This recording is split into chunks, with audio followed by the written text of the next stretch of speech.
হজকে সাথে সাথে আদায় করে নিতে হয় ফরজ হওয়ার সাথে সাথে, না হলে অনেক বিপদ সামনে আসতে পারে।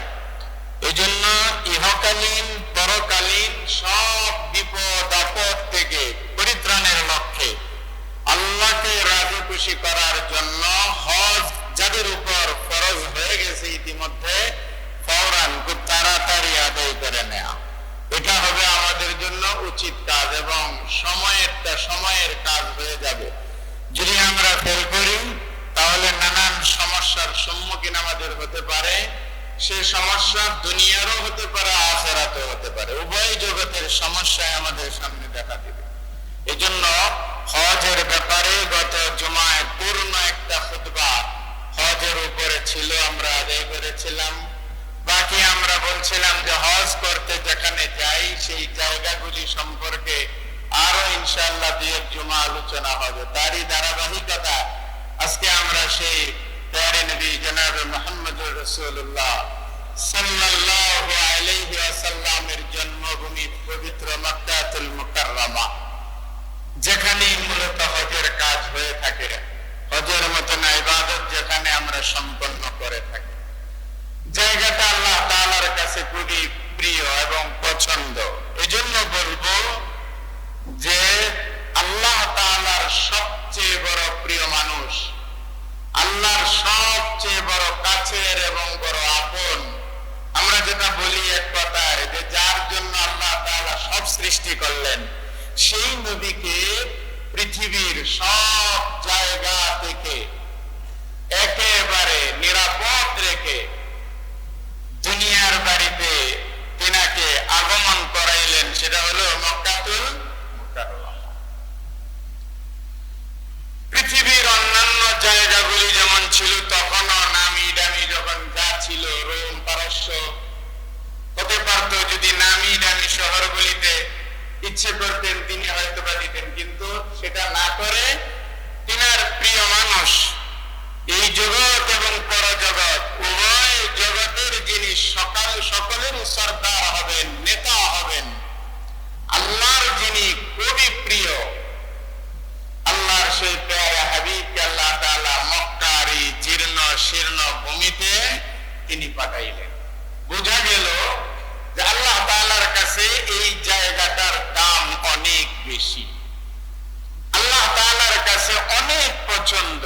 আকাশ বলেন, জমিন বলেন, সাগর বলেন, যা কিছু বলেন সবই তো আল্লাহর সৃষ্টি।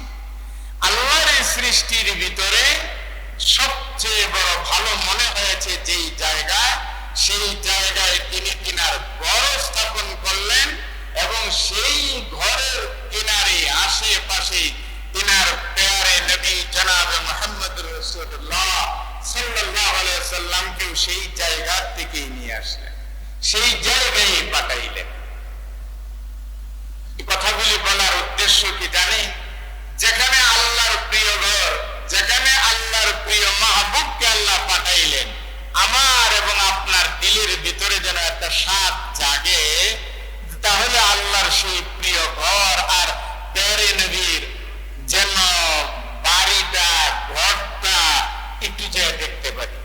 কারণ এটা দুনিয়ায় আমার চোখ দিয়ে আমি যা দেখি তার মধ্যে সবচেয়ে বড় ভালো লাগার বিষয় হবে, চোখটা আমার ঠান্ডা হবে, শীতল হবে সেই দৃশ্যগুলি দেখলে পরে। একটা স্বাদ যেন মানুষের দিলের ভিতরে, একটা আগ্রহ যেন মানুষের দিলের ভিতরে তৈরি হয় যে ওই জায়গাটা আমার দেখা দরকার। আর সেই আগ্রহের উপরে নির্ভর করবে আপনার যাওয়া আসা, আল্লাহ তাআলা আপনাকে নিবেন। টাকাওয়ালারাও যায়, টাকা ছাড়ারাও যায়, আবার অনেক সময় দেখা যায় উল্টাটা, টাকাওয়ালারা যাইতে পারে না, টাকা ছাড়ারা বারবার যাচ্ছে। কি কেন? এটা ওই যে মালিকের সাথে একটা পূজা করা, যে মালিক ওইটা ছাড়া ভাল লাগে না। জীবনটা শুরু এবং শেষ আনন্দনগর জামে মসজিদের দেয়াল, তারপরে মেহরাব, এই মসজিদের দৃশ্যটা দেখতে দেখতে জীবনটা তো শেষ হয়ে গেল। এই যে আনন্দনগরের মসজিদ, এইটা যেই জায়গার অংশ, মূল ঘরটা তো আজও দেখা হলো না আমার। আমি আনন্দনগর ঘরে যাচ্ছি, আমি আমার মহল্লার মসজিদ মসজিদগুলিরে দেখছি, কিন্তু এই মসজিদগুলি তো ওইগুলি সব তো ওই মূল মসজিদের শাখা প্রশাখা। মাওলারে, তুমি আমারে তোমার এই শাখা প্রশাখার ঘরগুলিতে যেহেতু লাগায়া রাখছো, তুমি কি পারো না এটার মূল কেন্দ্রে আমাকে একবার উপস্থিত করতে? একটা মানুষ যখন এভাবে ইনায়া বিনায়া মাওলাকে বলে, তখন মাওলার তো আর অভাব নাই যে এর নিব কি দিয়া, নিলে কম করবে, এরকম তো না। আমাদের এই চাহিদা কম, আমাদের আগ্রহ কম। দুনিয়ার হাবি জাবি তামসা নিয়ে অনেক আগ্রহ, কিন্তু এই আগ্রহটা আমাদের কম। সত্যি যার দিলের ভিতরে যেইভাবে কথাগুলি বললাম, ওইভাবে দিলের ভিতরে কল্পনার জল্পনা করে করে মালিকের কাছে চায়, ওই মালিক তাকে একদিন না একদিন মালিকের মূল ঘরের কিনারে হাজির করেই ছাড়বেন। দেখুন, আমাদের চাওয়াটা নাই। এই জন্য আজকের এই কথাগুলি বলা যে ওই জায়গাটা কেন আমি যাইতে চাইব না, ওই জায়গাটা আমার বেকার আগ্রহ কেন জাগবে না, যেই জায়গায় আমার নবী এসেছেন, যেই জায়গায় আমার নবীর উপরে কোরআন নাযিল হয়েছে, যেই জায়গাটায় নবী দুশমনদের ভয় এক সময় এখান থেকে স্থানান্তরিত হতে হয়েছে, কেন আমার সেটার আগ্রহ জাগবে না? যেই জায়গায় গেলে পরে সব নিরাপদ, সব অপরাধীরাও, দুনিয়ার সব অপরাধ করেনেওয়ালাও যদি যায় ওই হেরেমের ভিতরে ঢুকে যায়, আল্লাহ তাআলা বলছেন এখন সে অপরাধী হইলেও তার অপরাধের বিচার এই হেরেমের এরিয়ার ভিতরে হবে না, সে এখানে নিরাপদ। এই জায়গাটাকে কিয়ামত পর্যন্ত আমি আল্লাহর পক্ষ থেকে নিরাপদ জায়গা হিসেবে ঘোষণা করে দিলাম। কারো কোনো অধিকার নাই, কারো কোনো শক্তি নেই, হিম্মত নাই যে ওখানে কিছু করবে। ওই জায়গাটাকে নিরাপদ করে দিয়েছেন কে? এটা এই যে আমরা বলি হারাম শরীফ, হারাম শরীফ সম্মানিত এক জায়গা, যেই জায়গার সম্মানের কারণে অপরাধীকেও আল্লাহ তাআলা ওই জায়গায় তাকে নিরপরাধ মানুষের সাথে দিব্যি ঘোরাচ্ছেন। তার অপরাধের জন্য ওখানে কোনো দরকার নেই, কিচ্ছু না হবে না। এটাই হলো হারামাইন, মানে দুই হারাম, একটা হলো মক্কা আর একটা হলো কি মদিনা। মদিনার ওই জায়গা, মক্কার ওই জায়গাগুলিকে দেখার আগ্রহ যে দিলগুলিতে জাগবে, আল্লাহ তাআলা হয়তো বা যে কোনো ভাবে কুদরতি নিজামে তাকে সেখানে নিবে। আর নিলে যে কি ফায়দা, ওটা তো গত জুমায় বললাম, যদি যাইতে পারেন, দেখতে পারেন, আর ওখান থেকে আপনি ফিরবেন একেবারে নিষ্পাপ হয়ে। সুবহানাল্লাহ। এই নিষ্পাপ হয়ে ফেরার জন্য হাজী সাহেবরা যখন দেশের থেকে যায়, এটা তখন কিন্তু এই যে দাওয়াত দাওয়াত কইরা সমাজের মানুষ, আত্মীয় স্বজন সব দাওয়াত দুয়াত কইরা, এখন কিছুটা কম, কিন্তু একযোগে একটা সময় দেখা গেছে একজন হাজী যখন এলাকার থেকে গেছে, সারাটা এলাকায় ঘুরে ঘুরে সবার কাছ থেকে মাপ মুক্তি নিয়ে যাচ্ছেন তিনি, আমারে মাপ করে দিয়ে। সামর্থ্য থাকলে মেজবানির আয়োজন তিনি করেছেন, মেজবানির আয়োজন করেছেন, মেহমানদারি করার পরে মাপ চাইছেন। এভাবে মাপ মুক্তি নিয়ে যে মানুষটা হজে গেল, ফিরলেও সে বিজয়ী বেশে ফিরবে, নিরপরাধী হিসাবে ফিরবে। আর যদি না ফিরে তাহলে তো আরো সৌভাগ্য, মক্কা মদিনার মতন জায়গায় চিরনিদ্রায় শেষায়িত হবে। সেখান থেকে মুক্তি নিয়ে আসার জন্য যারা যায়, তারা আগে বান্দার পাওনাগুলি, বান্দার হকগুলি আদায় করে যাওয়াটা এটা উচিত। বান্দার হক আদায় না করে যায় ওই যে ওখানে যায় যতই আল্লাহ আল্লাহ করি আর যত কিছুই করি, যে হজ মানুষকে একেবারে সদ্য ভূমিষ্ঠ মানুষের মতন করে দেশে ফেরানোর কথা ছিল, কিন্তু সেই মানুষটা হজও করলো, তার গুনাহ মাফ হবে না, গুনাহ সহকারেই ফিরতে হবে।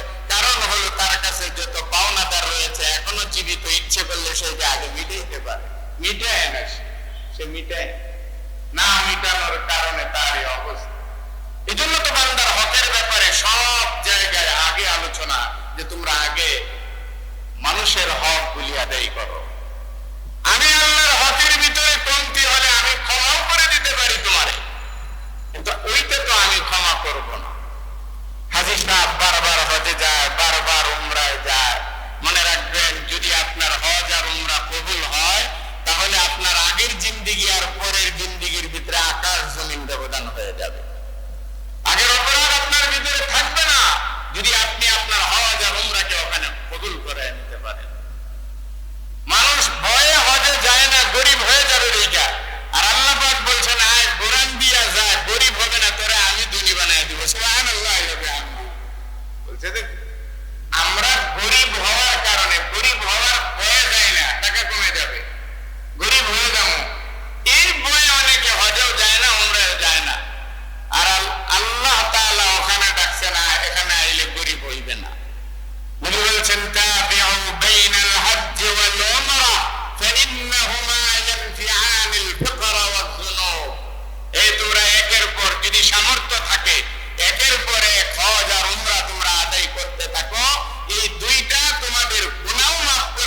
করে দ্বিখণ্ডিত করেছিলেন। এই জায়গাগুলিতে একটাও আমেরিকাতে নয়, একটাও লন্ডনে নয়, একটাও সিঙ্গাপুরে নয়, একটাও থাইল্যান্ডে নয়। পৃথিবীর যে সমস্ত জায়গাগুলিতে আমরা আগ্রহ নিয়ে যাই পয়সা খরচ করে, একটার ভিতরেও তো এইগুলি নেই। সবগুলি দেখতে হলে যাইতে হবে মক্কাতুল মুকাররমা, মদিনাতুল মুনাওয়ারা। আসো দেখে যাও। যে উহুদ পাহাড় নবীর দোয়া দিছে, যেই উহুদ পাহাড় নবীর জন্য কাঁদছে, এটা কি লন্ডনে যেয়ে দেখতে পারবা? না, মদিনায় আসতে হবে। মদিনায় আসো। যেই বদরের প্রান্তর মুসলমানের সর্বপ্রথম যুদ্ধ কাফেরদের সাথে, এটা তোমাকে মদিনা মক্কায় আসলেই তুমি এখানে দেখতে পারবে। অর্থাৎ যেই জায়গাগুলি শুধু দেখার না, যেই জায়গাগুলি শুধু দেখার না, যেই জায়গাগুলিতে দাঁড়ায়া করে দোয়া করলে সেই দোয়া ডাইরেক্ট আল্লাহ তাআলা কবুলের গ্যারান্টি দিয়েছেন। সুবহানাল্লাহ। জায়গাগুলিতে আসো, আসো এখানে দেখতে আসো। যদি নয়ন জুড়াতে চাও, মন ভরে যদি দেখতে চাও, চক্ষুকে শীতল করতে চাও, গুনাহকে মাফ করাইতে চাও, আমি আল্লাহর সাথে সম্পর্ক করতে চাও, তাহলে আসো। তোমাদেরকে আসতে হবে এখানে। তোমরা ইতিহাসের পাতায় পড়েছো মক্কা এটা একটা মরুভূমি শহর, মরুভূমির শহর। এটা ছিল ধুলায় ধুলিকণায় একেবারে ভরপুর ছিল, যেখানে কোনো ফসলাদি কিছুই ছিল না। আসো দেখো, আচ্ছা এখনো ওই রকমই, কিন্তু পৃথিবীর সবচেয়ে বড় ফসলাদি, বড় এই রিজিকের ব্যবস্থা মক্কা আর মদিনার বাজারগুলিতে আমি আল্লাহর কুদরতি নিয়ন্ত্রণে চলতেছে। দেখো, আসো। এখানে আসলে তুমি দেখবা, না আসলে পারবা না। এই জন্য যাওয়ার জন্য যাদের টাকা আছে তারা নিয়ত করলেই হয়, যাদের টাকা নাই তাদের জন্য আরো সহজ, যাদের টাকা নাই তাদের জন্য আরো সহজ। কিভাবে সহজ? আলোচনাগুলি আসবে ইনশাআল্লাহ সামনের জুমাগুলিতে, ধীরে ধীরে আসবে। আজকের জুমায় মক্কা যাওয়ার আগ্রহ দিলের ভিতরে